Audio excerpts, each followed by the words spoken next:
5 नवंबर की बात है। दोपहर के यही कोई 2:30 बजे थे। नवी मुंबई के उपनगर पनवेल के सिटी पुलिस थाने के थाना प्रभारी अजय कुमार लांडगे को एक अहम खबर मिली। खबर यह थी कि पनवेल के hotel Sameer lodging and boarding के कमरा नंबर 101 में कोई बड़ा हादसा हो गया है। कमरे के अंदर ठहरे एक दंपति और उनकी 2 वर्षीय बच्ची की स्थिति कुछ ठीक नहीं है। यह जानकारी मिलते ही थाना प्रभारी अजय कुमार लांडगे अपने सहायक इंस्पेक्टर शत्रुघ्न माली, महिला एएसआई सरिता मुसले और कांस्टेबल योगेश मेड को अपने साथ लेकर होटल लॉजिंग एंड बोर्डिंग की तरफ रवाना हो गए। यह होटल नवी मुंबई पनवेल का एक जाना माना होटल था। उस होटल में इस प्रकार की यह पहली घटना थी, इसलिए होटल का पूरा स्टाफ परेशान था। जब यह खबर लोगों के बीच फैली तो होटल में ठहरे लोगों में हलचल मच गई। वे लोग होटल के कमरा नंबर 101 के सामने आकर जमा हो गए। कमरा नंबर 101 होटल की पहली मंजिल पर था। पुलिस जब उस कमरे में गई तो डबल बेड पर एक महिला और एक पुरुष के अलावा एक बच्ची चित्त अवस्था में पड़े थे। निरीक्षण में पता चला कि महिला और पुरुष की सांसें तो धीमी गति से चल रही थीं, लेकिन बच्ची की सांस थम चुकी थी। उसके मुंह से झाग निकल रहे थे और पूरा बदन नीला पड़ गया था। कमरे से उठती कीटनाशक दवा की गंध से पुलिस को यह समझते देर नहीं लगी कि आखिर मामला क्या था। थाना प्रभारी ने बिना देरी किए एम्बुलेंस बुलाकर तीनों को स्थानीय अस्पताल भेज दिया। अस्पताल के डॉक्टरों ने बच्ची को मृत घोषित कर दिया, जबकि बेहोश महिला और पुरुष का प्राथमिक उपचार करने के बाद उन्हें मुंबई के जेजे अस्पताल रेफर कर दिया। उनकी हालत काफी चिंताजनक थी। मामला गंभीर था। थाना प्रभारी किसी प्रकार का जोखिम नहीं लेना चाहते थे, इसलिए उन्होंने मामले की जानकारी अपने वरिष्ठ अधिकारियों को दे दी और घटनास्थल के निरीक्षण में जुट गए। उन्होंने होटल मैनेजर और वहां के कर्मचारियों से पूछा तो मालूम पड़ा कि वे लोग उस होटल में 2 दिन पहले आकर ठहरे थे। होटल के रजिस्टर में उन्होंने अपने आप को दंपति के रूप में दर्ज करवाया था। वे लोग कौन थे, कहां से आए थे, यह जानकारी पुलिस को उस होटल के रजिस्टर और उनके कमरे की तलाशी के दौरान मिल गई। ये लोग मूल रूप से केरला के रहने वाले थे। थाना प्रभारी अजय कुमार लांडगे अभी घटनास्थल का निरीक्षण कर ही रहे थे कि सूचना पाकर पुलिस के वरिष्ठ अधिकारी भी वहां आ गए। उनके साथ फोरेंसिक टीम भी थी। फोरेंसिक टीम ने मौके से सबूत जुटाए। इसके बाद थाना प्रभारी ने होटल का कमरा सील कर मृतक बच्ची के शव को पोस्टमार्टम के लिए जेजे अस्पताल भेज दिया। फिर होटल मैनेजर की शिकायत पर केस दर्ज कर जांच पड़ताल शुरू कर दी। जब उन्होंने होटल के कमरे में मिले डॉक्यूमेंट्स के आधार पर उनके परिवार वालों से संपर्क किया तो उनके सामने चौंका देने वाला सच सामने आया। पता चला कि आत्महत्या की कोशिश करने वाले लोग पति पत्नी न होकर प्रेमी और प्रेमिका थे। उनका नाम लिजी कुरियन और वसीम अब्दुल कादिर था और मृतक बच्ची जोहना थी। ये लोग हत्या के आरोपी थे। उनके ऊपर रिजोश कुरियन की हत्या का आरोप था। यह पता चलते ही पुलिस ने लिजी कुरियन और वसीम अब्दुल कादिर को हिरासत में ले लिया। ये लोग केरल के जिला इडुक्की के थाना संथनपारा के रहने वाले थे, इसलिए पनवेल पुलिस ने यह जानकारी संथनपारा पुलिस को दे दी। आपराधिक जानकारी पाते ही केरल के थाना संथनपारा के एसआई विनोद कुमार अपनी टीम के साथ पनवेल पहुंच गए। उनके साथ मुंबई पुलिस की कस्टडी में अभियुक्तों के परिवार वाले भी थे। पनवेल नवी मुंबई की पुलिस और केरल पुलिस टीम ने जब संयुक्त रूप से मामले की तफ्तीश की तो कहानी कुछ इस तरह सामने आई। 36 वर्षीय रिजोश कुरियन केरल के जनपद इडुक्की के थाना संथनपारा के एक छोटे से गांव में रहता था। वह उसी इलाके के एक बड़े रिजॉर्ट में काम करता था। परिवार में उसकी पत्नी लिजी कुरियन के अलावा एक बेटी थी जोहना। लिजी काम के दौरान ही रिजोश की जिंदगी में आई थी। पहले दोनों में दोस्ती हुई। 4 साल पहले परिवार वालों की सहमति से दोनों ने लव मैरिज कर ली थी। शादी के बाद लिजी और रिजोश कुरियन का दाम्पत्य जीवन सुचारू रूप से चलने लगा। रिजोश जिस रिसोर्ट में काम करता था वहां उसका वेतन बहुत ज्यादा नहीं था, लेकिन इतना जरूर था कि किसी तरह घर का खर्च चल जाता था। घर में कभी आर्थिक परेशानी होती तब भी लिजी किसी तरह एडजस्ट कर लेती थी। लेकिन जब लिजी ने एक बेटी को जन्म दिया तो घर के खर्चे कुछ बढ़ गए। लिजी कुरियन यह नहीं चाहती थी कि जिन अभावों में वह अपनी जिंदगी गुजार रही थी, उस अभाव का असर उसकी बेटी जोहना पर पड़े। यही सोचकर उसने खुद भी नौकरी करने का मन बनाया। इसके लिए उसने पति रिजोश से बात की तो उसे पत्नी का यह प्रस्ताव अच्छा नहीं लगा। तब लीजी ने तर्क दिया कि जब हम दोनों कमाएंगे तो हमारी बेटी की पढ़ाई के साथ परवरिश भी अच्छी होगी। रिजोश को पत्नी की बात ठीक तो लगी, लेकिन समस्या यह थी कि लिजी के नौकरी पर जाने के बाद जोहना की देखभाल कौन करेगा। लिजी ने पति को यह कहकर राजी कर लिया कि यहाँ ऐसे कई पालन घर हैं जो बच्चों को न सिर्फ संभालते हैं बल्कि उनकी अच्छी तरह से देखभाल भी करते हैं। आखिरकार न चाहते हुए भी रिजोश को पत्नी की जिद के आगे झुकना पड़ा। तब रिजोश ने अपने ही रिसोर्ट के मशरूम फार्म में लिजी को नौकरी दिलवा दी। लिजी को नौकरी मिल जाने के बाद दोनों साथ साथ घर से निकलते थे। पहले वह अपनी बेटी जोहना को पालन घर छोड़ते, फिर रिसोर्ट जाते। ड्यूटी से लौटते समय ये लोग पालन घर से अपनी बेटी को घर ले आते थे। एक साथ काम करने से पति पत्नी काफी खुश थे। दोनों के वेतन से धीरे धीरे घर की स्थिति भी सुधर गई। बेटी जोहना के भविष्य के लिए भी वह पैसों की बचत कर रहे थे। सब कुछ ठीक से चल रहा था, लेकिन उनकी खुशी को रिसोर्ट के मैनेजर वसीम अब्दुल कादिर की नजर लग गई। मैनेजर वसीम अब्दुल ने जिस दिन से लिजा को देखा था, उसके दिल में उतर गई थी। वह लिजा को चाहने लगा था। 27 वर्षीय वसीम अब्दुल कादिर भी उसी इलाके में रहता था जहां रिजोश कुरियन रहता था। वह अविवाहित था। रिसोर्ट में वसीम अब्दुल कादिर की छवि कर्तव्यनिष्ठ और कड़क स्वभाव वाले व्यक्ति की थी, लेकिन वह रिजोश और लिजी के प्रति नरम दिल और उदार बन गया। लिजी से नजदीकियां बढ़ाने के लिए वसीम उसके आगे पीछे घूमने लगा।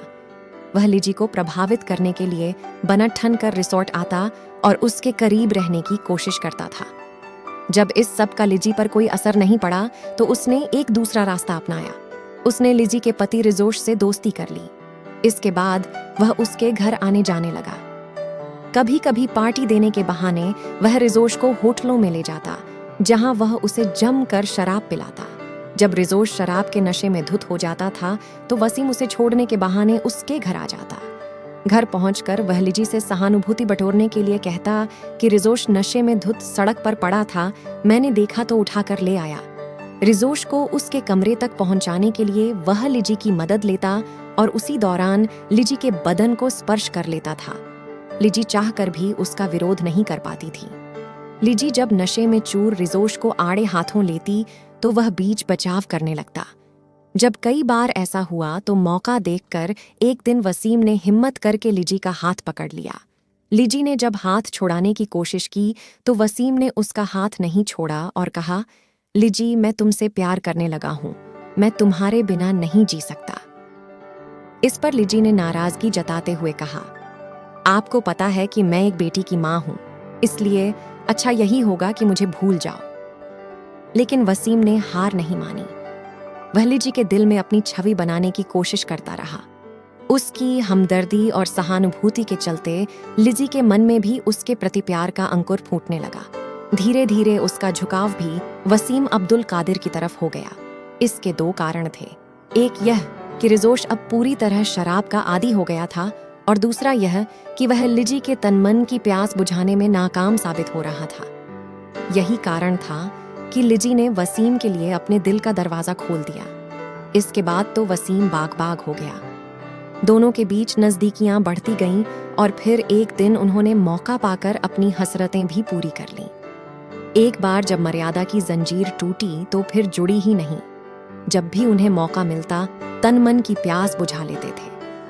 2 सालों तक रिजोश की नाक के नीचे उन दोनों के अवैध संबंधों का वृक्ष फलता फूलता रहा, लेकिन उसे भनक तक नहीं लगी। रिजोश को इसका पता नहीं चलता यदि रिसोर्ट के कर्मचारियों के बीच उनके संबंधों की बात न फैलती। रिजोश को जब पत्नी के बहके कदमों की जानकारी मिली तब तक काफी देर हो चुकी थी। रिजोश विरोध कर नहीं सकता था, इसलिए उसने पत्नी की ही नौकरी छुड़वाकर उसे घर में बैठने को कहा। लीजी को पति की बात माननी पड़ी।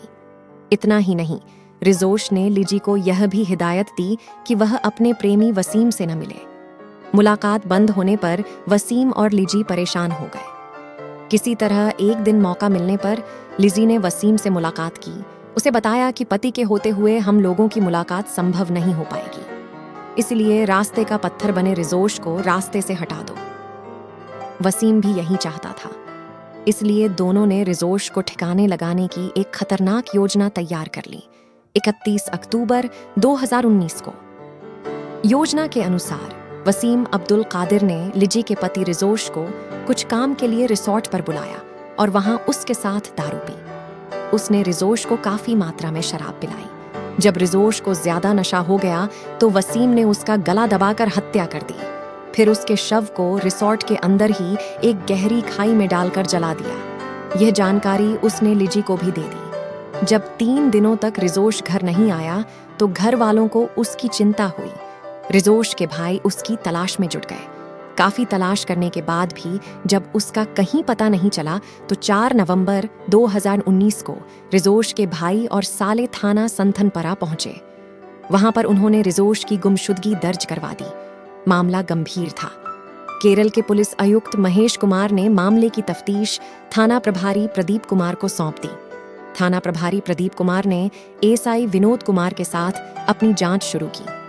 पुलिस तफ्तीश की पहली सीढ़ी भी नहीं चढ़ पाई थी कि 5 नवंबर 2019 की सुबह लिजी कुरियन भी अपनी बेटी जोहना के साथ रहस्यमय तरीके से गायब हो गई। पुलिस ने तफ्तीश शुरू की तो पता चला कि लिजी के साथ साथ रिसोर्ट का मैनेजर वसीम अब्दुल कादिर भी गायब है।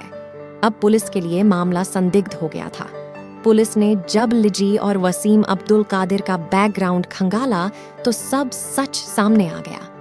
इससे पुलिस को यकीन हो गया कि रिजोश कुरियन किसी रहस्यमय साजिश का शिकार हो गया है, जिसकी तह में जाना जरूरी था।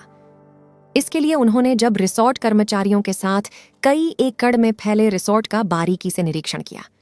फलस्वरूप एक मजदूर की मदद से रिसोर्ट की एक गहरी खाई से रिजोश का अधजला शव बरामद हो गया।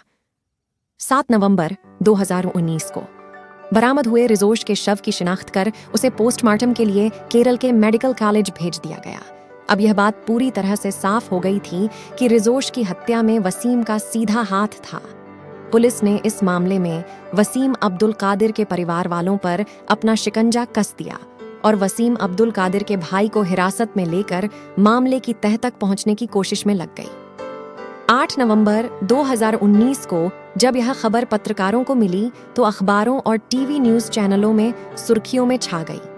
लिजी और वसीम ने यह खबर देखी तो उनके चेहरों का रंग उड़ गया।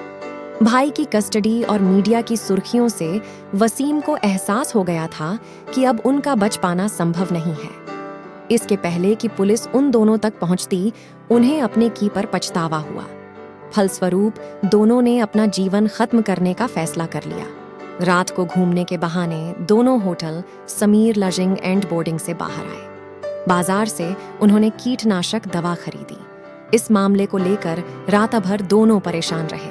सुबह 10 बजे उन्होंने उस दवा का स्वयं सेवन किया और उस मासूम बच्ची को भी करा दिया। बच्ची उस दवा के असर से बच नहीं पाई और उसकी मृत्यु हो गई, जबकि वे दोनों बेहोश हो गए। उन्हें उपचार के लिए अस्पताल भेज दिया गया। बाद में वे ठीक हो गए। उधर केरल के संथनपारा थाना पुलिस के थाना प्रभारी वसीम अब्दुल कादिर के भाई का मुंह खुलवाने में कामयाब हो पाते, इसके पहले ही मुंबई पुलिस ने संथनपारा पुलिस से संपर्क कर इस मामले की जानकारी दे दी। नवी मुंबई पुलिस और केरल पुलिस ने संयुक्त रूप से मामले की तफ्तीश कर लीजिए कुरियन और वसीम कादिर को मीडिया के समक्ष पेश कर केस का खुलासा कर दिया। रिजोश कुरियन की हत्या के मामले में केरल पुलिस विस्तार से पूछताछ के लिए दोनों को ट्रांजिट रिमांड पर अपने साथ ले गई।